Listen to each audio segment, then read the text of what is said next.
J'étais dans la maison Lafon avant la création de bouquins.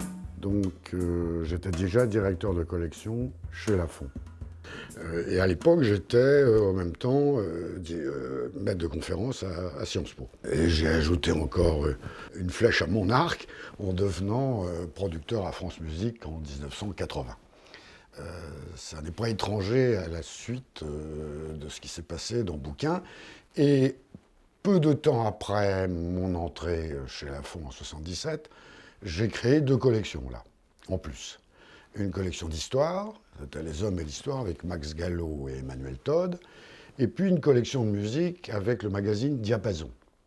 Donc, j'étais éditeur chez Lafon, et Robert m'a dit « Ah, nous allons sans doute créer une collection originale, la collection bouquins. Vous devriez participer aux réunions qui précèdent la création de cette collection. » Donc j'ai fait à ce moment-là la connaissance de Guy Schaller, dont j'avais entendu parler. Et dans cette phase préparatoire, j'ai fait connaître à Guy Schaller Marc Fumaroli, qui était un ami que j'avais édité dans une revue que j'avais créée auparavant avec Raymond Aron, en contrepoint. Et donc je lui ai présenté, je lui ai fait connaître Fumaroli, avec lequel il s'est très bien entendu, et qui a été un peu son conseiller littéraire. Et une première collaboration entre ce que je faisais chez Lafon et ce qui allait devenir Bouquin a été la mise sur pied, le projet qui a été réalisé, du guide des disques Diapason, qui a été un des fleurons de Bouquin jusque dans les années 90. Disons c'est arrêté en 92-13, qui était le guide des disques Diapason. Et donc, ça a donné plusieurs fruits qui ont été, la création si je peux appeler, un département musique au sein de Bouquin. Et un des fleurons et un de mes fiertés d'éditeur a été le guide de la musique ancienne et baroque, paru en 92, si ma mémoire est exacte, et que j'ai co-dirigé avec un brillant rédacteur de Diapason qui s'appelait Yvan Alexandre, qui depuis a fait une carrière très brillante, non seulement de chroniqueur, mais de metteur en scène d'opéra.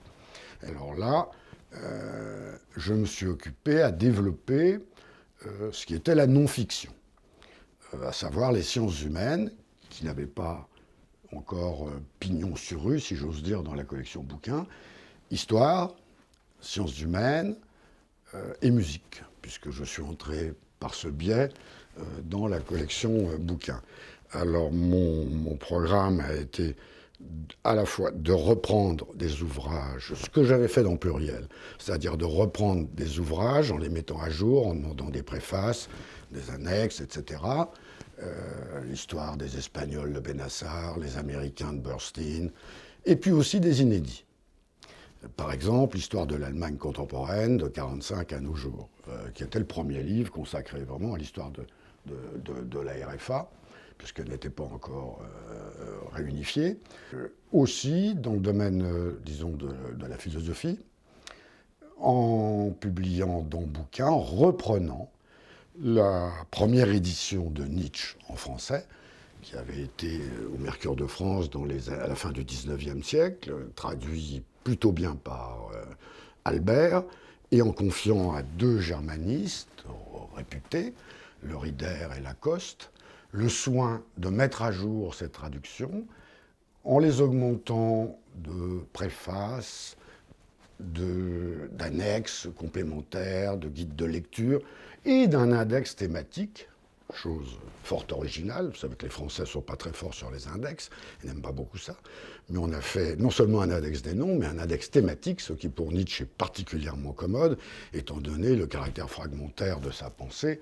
Et je pense que cette édition en 2 volumes a été un succès, avec des préfaces de Le Rider, Lacoste et d'un philosophe ami de moi, Philippe Reynaud, philosophe politique, que j'ai aussi sollicité par un autre livre qui est une de mes fiertés dans le bouquin, l'histoire de la guerre de sécession, de John Macpherson, qui est le meilleur livre connu à ce jour sur la guerre de sécession et auquel Philippe Reynaud a ajouté une préface extrêmement brillante et savante.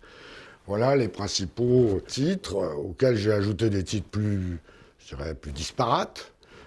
Le dictionnaire des superstitions de Héloïse Mozzani, qui a été aussi, je crois, un beau succès.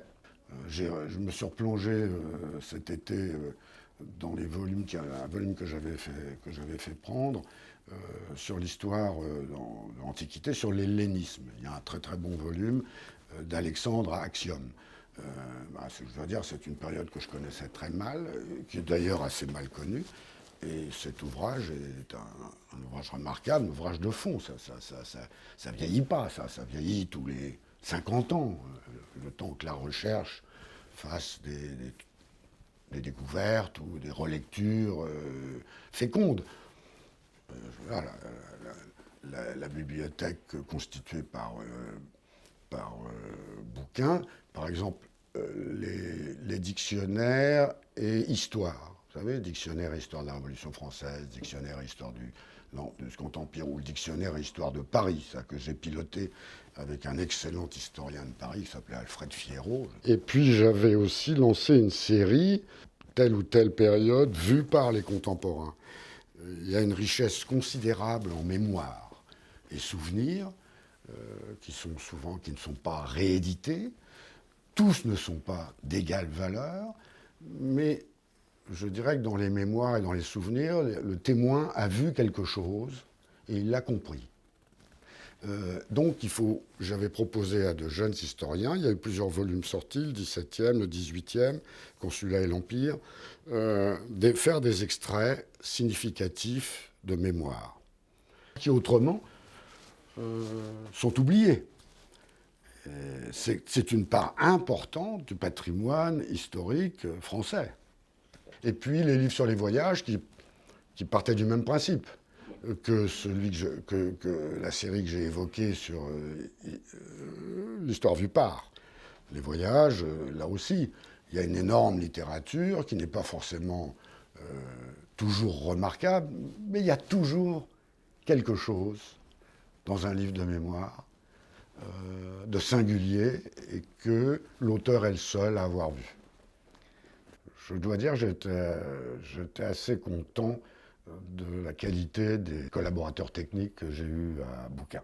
Je pense en particulier à Emmanuel Copeau, à Chantal Lermite, à Edwige Kreter, qui a été mon assistante, et avec laquelle nous avons fait un bon travail. Voilà, j'ai évoqué quelques titres. J'ai un projet qui m'a été suggéré par Jean-Luc Barré, par un de ses collaborateurs, Maxence Caron, parce que là aussi, sur mes passions, comme je suis très amateur de Wagner, et que Wagner, comme vous le savez, n'a pas écrit seulement des opéras, des drames, mais des œuvres philosophiques, littéraires, etc., qui ont été traduits en français à la fin du 19e, début du 20e, mais qui ont complètement disparu. Alors on glose beaucoup sur Wagner, mais je pense qu'il est intéressant de le lire dans le texte, plutôt que de lire des gloses.